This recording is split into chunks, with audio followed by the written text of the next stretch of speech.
Welcome to మహామైట్స్. నిరూపమాన శక్తి, అసమాన భక్తికి, అద్వితీయ సాహసానికి ప్రతీక హనుమాన్.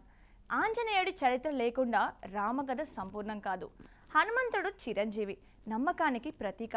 తన హృదయాన్ని చీల్చి రాముడిని చూపించగలిగిన గొప్ప భక్తుడు. ఆయన అడుగుపెట్టిన ప్రతి చోట విజయమే. అందుకే ఆంజనేయుడి నేపథ్యంలో వచ్చిన చిత్రాలు ఘన విజయాలు సాధించాయి. ఈరోజు హనుమాన్ జయంతి సందర్భంగా తెలుగు తెరపై హనుమాన్ నేపథ్య చిత్రాలపై ప్రత్యేక కథనం చూద్దాం. శ్రీరామునికి అత్యంత నమ్మకమైన బంటు హనుమంతుడు. శ్రీరాముడు సీతను ఎడబాసి మానసిక క్షోభను అనుభవిస్తూ సీత జాడ వెతుకుతున్న సందర్భ సమయంలో అడవిలో రాముడికి హనుమంతునితో పరిచయం ఏర్పడింది. పరిచయం ఏర్పడిన నాటి నుంచి శ్రీరామచంద్రుణ్ణి హనుమంతుడు విడిచి ఉండలేదు. రాముడి తన సర్వస్వంగా భావించిన వాయునందనుడు తన ప్రభువైన బ్రాహ్ముని మాట ఏనాడు జవదాటలేదు.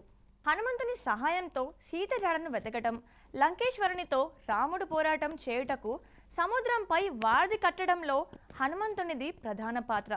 లక్ష్మణుడు మూర్ఛిల్లినప్పుడు సంజీవిని పర్వతాన్ని తెచ్చి ప్రాణాపాయం నుంచి రక్షించడము, ఇలా ఎన్నో సందర్భాల్లో హనుమంతుడు తన రాముని కొరకు నిర్విరామ కృషి చేశారు.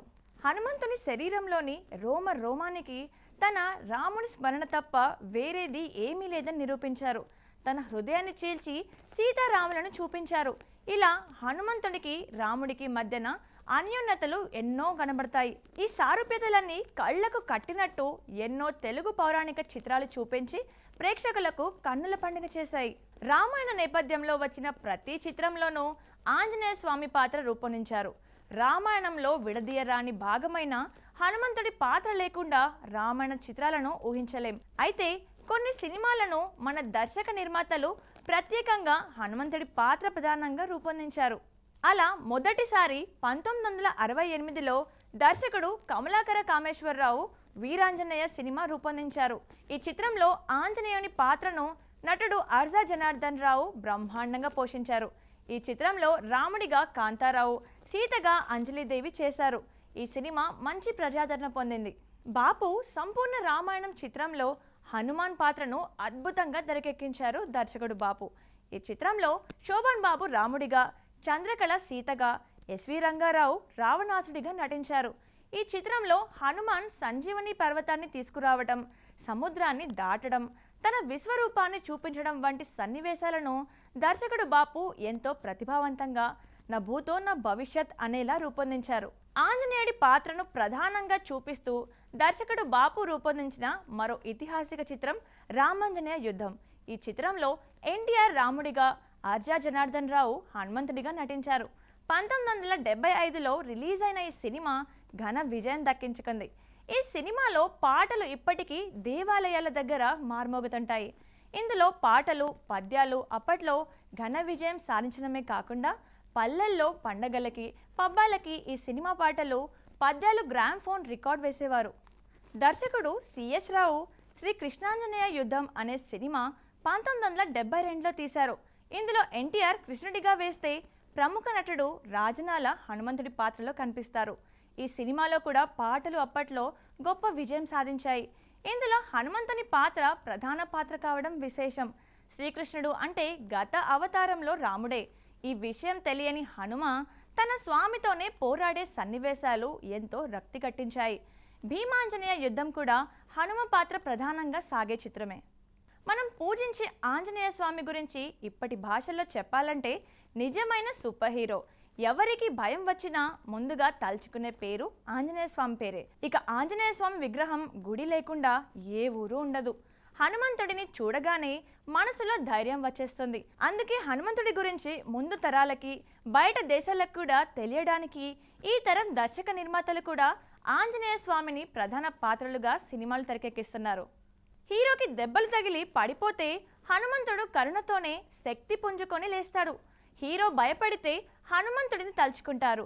ఆంజనేయ స్వామిని స్తుతిస్తూ సాంగ్స్ కూడా వచ్చాయి. ఇలాంటి రిఫరెన్స్లతో గతంలో జగదేక వీరుడు, అతిలోక సుందరి, శ్రీ ఆంజనేయం, ఊసరవెల్లి, సుప్రీం లాంటి పలు సినిమాలు వచ్చాయి. ఇవే కాకుండా ఇంకా చాలా సినిమాల్లో ఆంజనేయ స్వామి రిఫరెన్స్లు వాడారు. కొన్ని సినిమాల్లో హనుమాన్ విగ్రహాల వద్ద ఫైట్ సీన్స్ ఉంటాయి. ప్రముఖ దర్శకుడు కృష్ణవంశీ 2004లో శ్రీ ఆంజనేయం సినిమాను తెరకెక్కించారు. మన జీవితంలో దైవ లీలలు ఎలా ఉంటాయి, దేవుడి ప్రభావం మన జీవితంపై పరోక్షంగా ఎలా ఉంటుంది అనే అంశాలను తనదైన శైలిలో విశ్లేషిస్తూ సినిమా రూపొందించారు కృష్ణవంశీ. ఈ చిత్రంలో నితిన్, చార్మి హీరో హీరోయిన్స్ గా నటించగా ఆంజనేయ స్వామిగా అర్జున్ సర్జా నటించారు. ఇటీవల కాలంలో హనుమంతుడి మహిమను, శక్తిని చెబుతూ తెరకెక్కిన రికార్డ్ స్థాయి విజయం సాధించిన సినిమా హనుమాన్. ప్రశాంత్ వర్మ దర్శకత్వంలో తేజ సజ్జా నటించిన ఈ సూపర్ హీరో చిత్రం ఆంజనేయ స్వామి శక్తుల నేపథ్యంలో రూపొందింది. ఈ సినిమా బాక్సాఫీస్ వద్ద అనూహ్యమైన వసూళ్లను సాధించింది. ఓవర్సీస్లోనూ మిలియన్స్ కొద్దీ కలెక్షన్స్ రాబట్టింది. చిరంజీవి నెక్స్ట్ విశ్వంబరం సినిమాతో రాబోతున్నారు. ఈ సినిమాలో కూడా హనుమంతుడి రిఫరెన్స్ ఉందని తెలుస్తోంది. ఆ మధ్య రిలీజ్ చేసిన విశ్వంబర గ్లిమ్స్లో ఓ భారీ హనుమంతుడి విగ్రహాన్ని చూపించారు. ఈ గ్లిమ్స్ చూస్తుంటే సినిమాలో హనుమంతుడి రిఫరెన్స్ ఎక్కువగానే, కథలో భాగంగానే ఉంటుందని తెలుస్తోంది. హీరో నిఖిల్ స్వయంభు అనే భారీ పీరియాడికల్ యాక్షన్ సినిమా చేస్తున్నారు. స్వయంభు సినిమాలో హనుమంతుడి భక్తుడిగా నిఖిల్ కనిపించనున్నారు. ఇక తెలుగులో మరిన్ని హనుమాన్ మూవీస్ రాబోతున్నాయి. దర్శకుడు ప్రశాంత్ వర్మ తన సూపర్ హిట్ మూవీ హనుమాన్కు సీక్వెల్గా జై హనుమాన్ సినిమాను రూపొందిస్తున్నారు. రిషబ్ శెట్టి ప్రధాన పాత్రలు నటిస్తున్న ఈ సినిమా ప్రస్తుతం చిత్రీకరణ జరుపుకుంటోంది. బాలీవుడ్లోనూ ఆంజనేయ స్వామి పాత్ర నేపథ్యంగా పలు చిత్రాలు రాబోతున్నాయి. సో చూసారు కదండి ఇవాల్టి సినిమాలో హనుమాన్ ఎపిసోడ్. మరో ఇంట్రెస్టింగ్ ఎపిసోడ్తో మళ్ళీ కలుద్దాం. Keep watching Mahaa Max.